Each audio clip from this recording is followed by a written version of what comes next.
연륜이 전하는 양육의 지혜 세 번째 시간은 이예경 편입니다. 안녕하세요. 저는 진행자 천예서입니다. 저는 오늘의 주인공 이혜경입니다. 네, 그럼 시작할까요? 먼저 오늘의 주제를 말씀해 주세요. 네, 삶은 공부보다 인성이 중요했다입니다. 6.25를 겪으셨죠? 그때 얘기가 듣고 싶어요. 3살 때 6.25가 터졌어요. 밤중에 군인들이 총부리를 겨누며 같이 가자고 했고 우여곡절 끝에 아버지와는 연락이 끊겼어요. 무서워. 엄마와 단둘이 지내다가 남쪽으로 피난을 갔죠. 엄마가 고생이 많으셨지만 아기는 세상 모르고 엄마한테 딱 붙어 사랑을 마음껏 받았죠. 엄마는 부산 도착 1년 넘어서 신문 광고 덕분에 가족 상봉을 했어요. 아버지가 이산가족 찾기 신문 광고를 내셨던 거래요. 와, 그 감격은 말로는 다 못하죠. 딸이 6이나 되셨다는데 어떻게 잘하셨나요? 젖먹이 동생이 항상 있었어요. 시간마다 식사할 때마다 나는 빨리 밥 먹고 동생을 업고 바깥으로 나가는 게 일이었어요. 아기 보랴, 동생들 숙제 돌봐주랴, 때로는 밥도 챙겨주고 동생들 학교에 엄마 대신 학부형으로 참석도 했어요. 맏딸이 엄마의 살림 미천이었던 것 같아요. 그랬을 것 같아요. 동생들 돌보며 학교에 다니던 얘기도 해주세요. 초등학교 4학년 때 삼촌이 미국 유학 가면서 나중에 미국 오라고 해서 막연하게 청운의 꿈을 키웠어요. 중학교, 고등학교 모두 입시 공부를 열심히 했죠. 덕분에 소위 말하는 인류학교 졸업했고요. 대학 졸업 후 교사로 일하면서 미국 유학 준비를 했어요. 그래서 미국 유학은 가셨나요? 미국엔 갔죠. 그런데요, 그때 마침 미국 유학을 준비 중인 총각과 맞선을 보게 됐어요. 부모님께서 강력히 밀어서 결혼도 했죠. 이제 생각하니 외국으로 아이 혼자 보내려니 불안했던 양쪽 부모님들의 작전이었나 봐요. 그랬군요. 꿈 많은 미국 유학 생활은 어떠셨나요? 미국에 도착을 해보니 공부는커녕 돈을 벌어야 될 상황이었어요. 2달 만에 직장을 구했고 저축한 돈으로 중고자동차 마련하고 애기 출산비로 썼어요. 젖달라고 앙앙 우는 애기 안고서 공부는 어렵겠구나 생각하니 가슴 한쪽이 짜르르 아팠어요. 얼마나 낙심하셨을까요? 발등에 불부터 꺼야죠. 아기가 6개월 되었을 때 다시 일하러 다녔어요. 열심히 돈 벌고 아기를 키우면서 남편의 뒷바라지에 전념했어요. 미국에서 아이들 육아는 어떻게 하셨나요? 미국 생활 중 남매를 낳았어요. 남편이 육아책을 사오더라고요. 1973년 당시 스포크 박사 육아법이 대세였어요. 아기는 신생아 때부터 시간 맞춰 먹이고 재우고 훈련시키면 원하는 인성과 건강을 갖게 된다는 거죠. 제가 원하는 자연주의 육아법과 정반대 이론이었죠. 서로가 다른 육아법으로 밀고 당기며 남편과 다투기도 했어요. 재밌네요. 아이들은 커가면서 영어만 쓰려고 했어요. 어떤 이들은 집에서도 영어를 써야 빨리 말을 배운다고 했죠. 저는 집에선 한국어만 쓰고 동요도 열심히 가르쳤어요. 그 덕분에 한국에 와서 언어 문제로 힘들지는 않았어요. 귀국 후에 며느리 노릇은 할만하시던가요? 시아버님이 10남매 중 둘째세요. 남편의 사촌동생만도 30명이라 줄줄이 결혼식이 있었고요. 맏아들로서 시댁 행사를 주관하랴 생활비 송금도 해드리랴 신경 쓸 게 많았어요. 명절과 시부모님 생신에는 사형제인데 가족이 항상 우리 집에서 모였어요. 30년간 했죠. 그 중에 6년은 중풍으로 거동이 불편하신 시어머님을 집에서 모셨고요. 정말요? 그러다 10년 전에 제가 척추 수술을 한 뒤에는 밖에서 모이니 일이 수월해졌죠. 대가족 살림 때문에 대학원 진학의 꿈은 이루기가 어려우셨겠죠? 그래도 꿈을 버리지는 못했죠. 그런데 남편이 새벽 출근에다 오밤중에 귀가하고 일요일도 한 달에 한 번만 쉬고 툭 하면 한두 달씩 해외 출장을 다녔어요. 아이들도 어리고 집안 대소사도 많아 차일 필 미루다 보니 공부는커녕 저의 40대가 후딱 지나갔어요. 어떡해요. 이렇게 20년이 지나고 남편은 퇴직해서 개인 사업을 차렸어요. 아내가 믿을만하다는 이유로 50세 소뚜껑 운전수를 격리 사무 직원으로 앉혔네요. 이런. 소프트웨어 개발하는 일이라 남편은 전문적인 일만 하니까 나머지 집 잡일들은 닥치는 대로 전부 제 차지가 되었어요. 그렇게 15년간 일을 했더니 환갑이 지났어요. 허망하네요. 정말 상상하기 어려운 일을 하셨는데 어떤 저력이 있어 하셨나요? 어머니가 전형적인 현모양처였어요. 냉장고에다가도 하면 된다 딱 써붙여 놓고 어떤 일이든지 해결하는 게 현모양처의 임무라고 배웠죠. 저는 힘들어도 내색 없이 집안일을 뿌려갔는데 답답할 때가 있잖아요.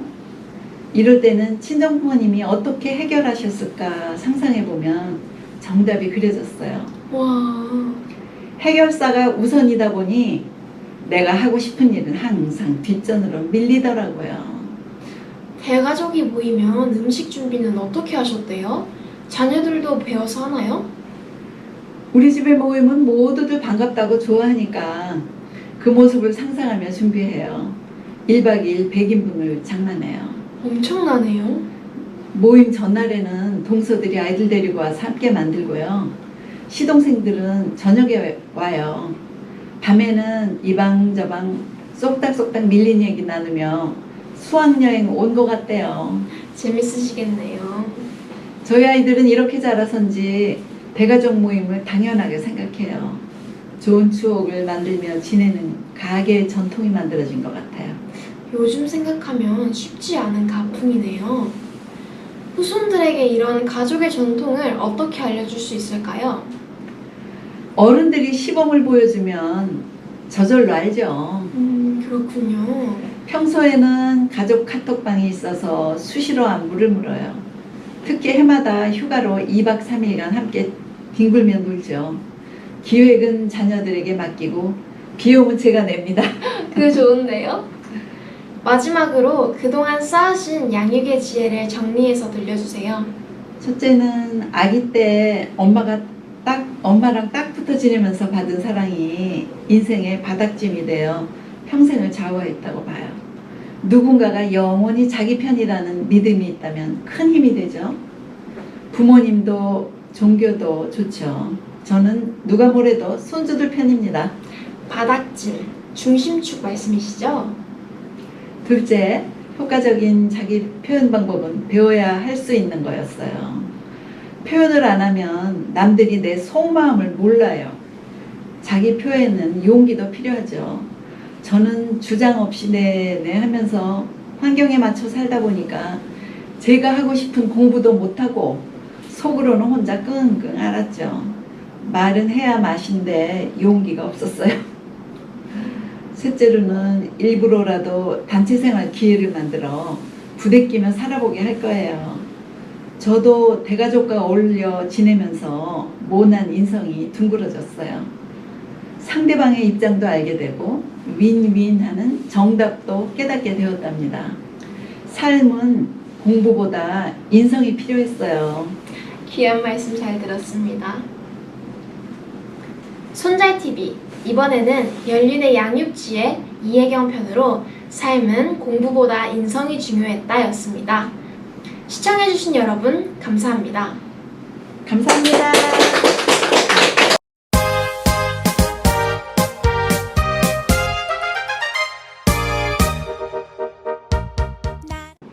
손잘TV, 이 연륜이 전하는 양육의 지혜 네 번째 시간은 김명진 편입니다. 안녕하세요. 저는 진행자 박세암입니다. 저는 오늘의 주인공 김명진입니다. 네, 자 그러면 시작해 볼까요? 네, 오늘의 주제를 말씀해 주시죠. 아들은 엄마를 키우고 손주는 할미를 철들게 했다입니다. 아들이 엄마를 키웠다라는 말의 뜻이 궁금해요. 네, 보통의 부모들은 네. 자식을 지지하고 격려하잖아요. 그렇죠. 근데 저희는 반대였어요. 처음 하는 엄마 노릇이라 많이 서툴렀지요. 이런 일이 있었어요. 큰아이가 유치원 발표하는 날인데 제가 직장 때문에 못 가고 할머니가 대신 가셨어요. 제가 아이에게 엄마가 같이 못 가서 미안하다 했더니 글쎄 꼬마가 엄마 괜찮아요. 엄마는 능력이 있어서 집안일도 하고 직장일도 하잖아요. 다른 엄마는 집안일만 하는데 그러는 거예요. 네. 지금도 그때 생각하면 약간 울컥해요. 야, 유치원생 꼬마가 그런 얘기를 하다니 정말 대견하네요. 네. 그래서 어떻게 됐어요? 그래서 저는 그 뒤로부터 제가 다짐을 했죠. 그 아이의 능력 있는 엄마가 돼야 되겠다고 네. 노력했어요. 힘든 일이 있어도 포기하지 않고 헤쳐나갈 수 있는 힘은 그 아이들한테서 얻었어요. 그래서 아들들이 대학을 들어가고 저도 늦게 공부를 시작했지요. 저는 제도권의 교육은 초등학교 졸업으로 살다가 네. 50세에 대학을 갔고 남편과 아이들의 지지로 석사까지 했어요. 와, 엄마가 이렇게 공부를 하니까 그걸 아이들은 어떻게 받아들이던가요? 예, 자랑스럽게 생각하고 많은 지지를 해줬어요. 오. 대학 합격 통지서를 보여줬더니 네. 아들이 필통과 헤어밴드를 선물했어요. 어머나. 그걸 주면서 마음껏 즐기면서 공부하세요 그러더라고요. 참 와. 좋았어요. 네. 마음껏 즐기면서는 제가 쓰는 멘트인데 아들이 쓰대요. 저절로 보고 배웠나 봐요, 아드님께서. 그러면 부모님은 왜 공부를 안 시키셨을까요? 네, 제가 살던 시대에 뭐 농촌의 맏딸은 공부보다가는 동생 키우는 게 일이었어요.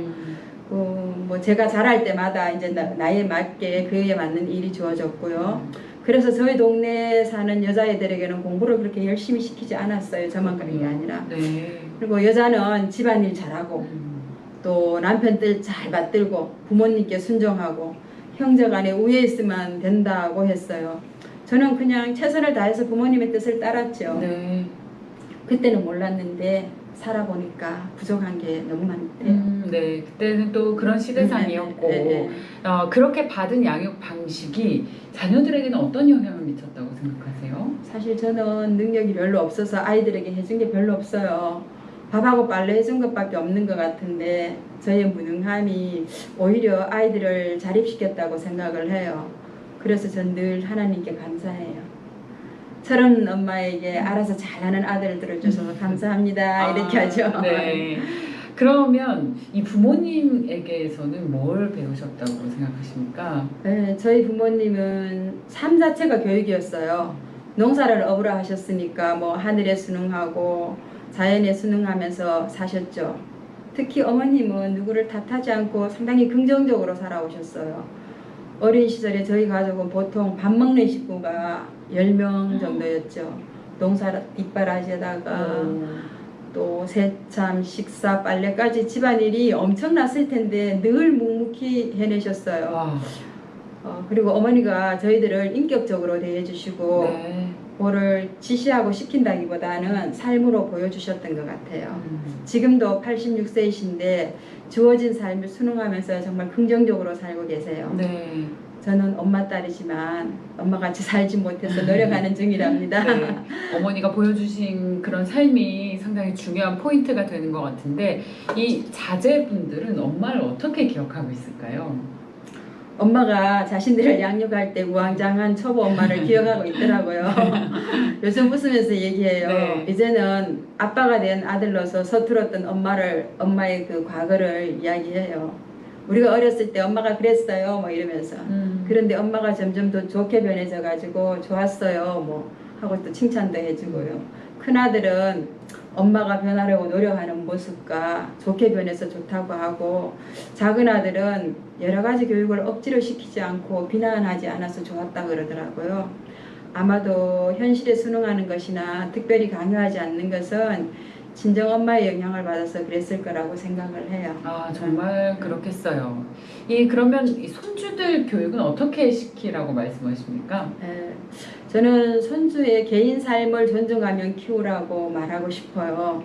특별히 뭐 말할 건 없는데 많은 부모들이 평범한 사람이 되기를 바란다고 하면서 실제는 비범한 사람이 되라고 행동하잖아요.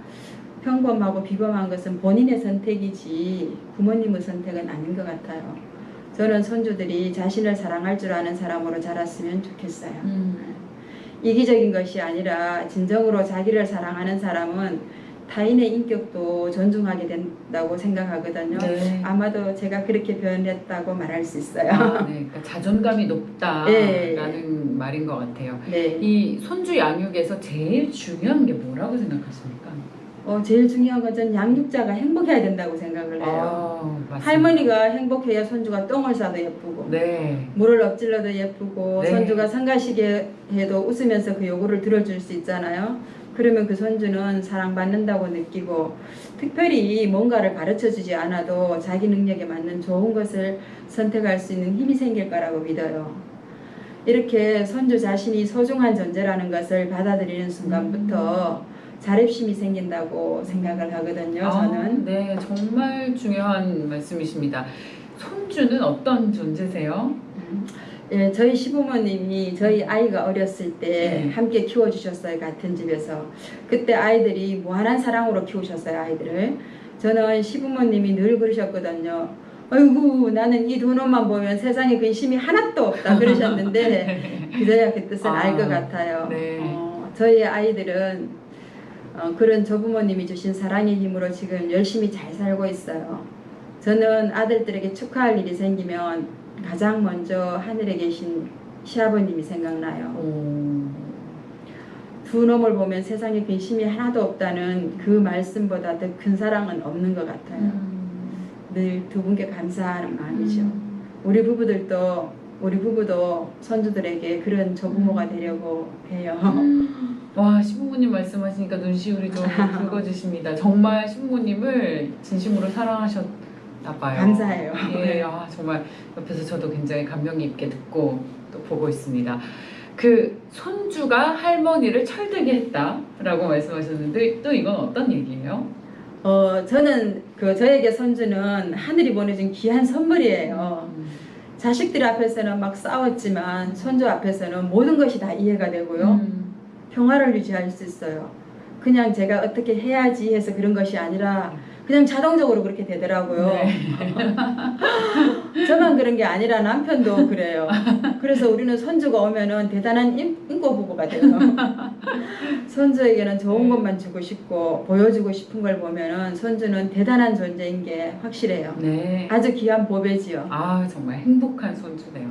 자, 그렇다면 마지막 질문입니다. 양육의 지혜 생각하시는 말을 요약해서 말씀을 좀 부탁드립니다. 예, 양육은 무엇을 많이 주려고 애쓰기보다는 기다려주고 함께 해주는 거라고 생각을 해요.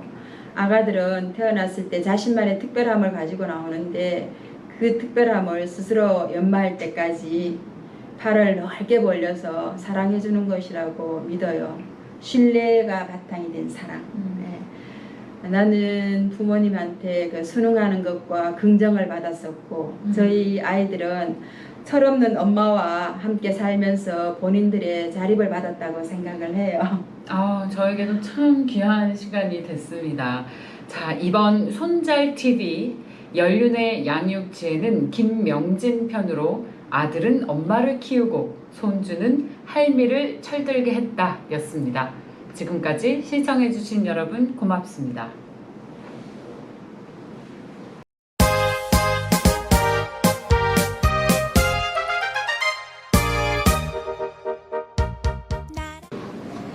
손잘TV 연륜이 전하는 양육의 지혜 6번째 시간은 김말용 편입니다. 안녕하세요. 저는 진행자 천예서입니다. 저는 오늘의 주인공 김말용입니다. 네, 그럼 시작할까요? 먼저 오늘의 주제를 말씀해 주세요. 네, 나눔과 베품이 성공이다 입니다. 네, 말용이란 성함이 꽤 의미 있어 보이는데 무슨 뜻인가요? 말용? 참 촌스럽지요? 그런데 말년에 또 말년까지 쓸모있는 사람이 되라는 의미라면 어떠세요? 참 좋네요. 본래는 마지막 나온 자식으로 말자로 쓰셨대요. 이 이름이 싫어서 수진으로 다년간 썼지요. 그러다가 내가 살아온 삶을 돌아보면서 생각이 달라졌어요. 말년이 중요한 거예요. 나의 어두움을 반성하고 부모님께 죄송하다 했어요. 네. 나눔과 베품이 성공이라 하셨는데 그러면 말년에 어떻게 사시겠다는 건가요? 환갑이 지났으니 이 나이에 걸맞는 이름값을 해야겠다 맘먹고 살아요. 배운 것도 할 줄 아는 것도 없잖아요. 닥치는 대로 보이는 대로 나누고 베풀 일이 있으면 앞장서려고 해요. 그렇게 하니까 우선 내가 좋고 남들도 좋아하고 점점 더 쓸모있는 사람이 되는 것 같더라고요. 그러네요. 나누고 베푸는 일을 어떻게 하시는지 궁금해요. 이웃들이 필요하다면 뭐든지 하려고 해요. 참 할 일이 많더라고요. 물건을 기부하고 음식을 나누고 재능으로 기부하고 작지만 선뜻 돈을 내는 것도 즐거운 나눔이 돼요. 별게 아니라 부끄럽지만 내 마음이 담겨 있으니 머뭇거리지 않으려 해요. 20년 전 나눔이 얼마나 기쁜 건지 경험한 적이 있어요. 아는 동생이 이가 빠져 치과를 가야 하는데 돈이 없다는 거예요. 그래서 당시 보너스 받은 50만 원을 안 받은 셈 치고 그냥 줬어요. 큰 돈이었는데 짜릿한 기분이 더 크더라고요. 대단하시네요. 말씀이 재미있어요. 베푸시는 일을 좀 더 자세히 알고 싶어요. 예를 들면 겨울에 따뜻한 목도리를 만들어 어려운 분들께 드려요. 바자회에 저희 제품을 출연도 하고요. 반찬을 넉넉히 만들어 나누고 단체 활동에 음식을 제공하고 비용도 협찬해요. 다니는 사찰도 돕는 마음으로 시주를 하고요. 요즘은 각설이 공연도 하고 고고장구도 열심히 배우고 있어요. 재능 봉사도 하시네요. 씀씀이가 있으신 걸 보니 사는 게 여유로우신가 봐요. 그럼요, 엄청 부자예요. 잘 집이 있고 먹고 살 돈이 있으니 없을 때 비하면 엄청 부자가 된 거지요. 평생을 힘겹게 살아왔어요. 실패도 많이 하고요. 네. 그에 비하면 지금이 제일 여유롭고 숨통이 트여 감사하며 살고 있지요. 나누고 베푸는 일이 큰 부자라야 하는 게 아니대요. 많으면 더 채우려 할 텐데 적장이 조금 있으니까 퍼내면 곧 채워지네요. 거기다 기쁨이 채워지는 건 또 얼마나 감사한데요. 와, 천사가 따로 없으시네요. 어떻게 그런 따뜻한 마음을 갖게 되셨나요? 작은 절에 다니면서 절을 섬기는 것부터 시작했죠.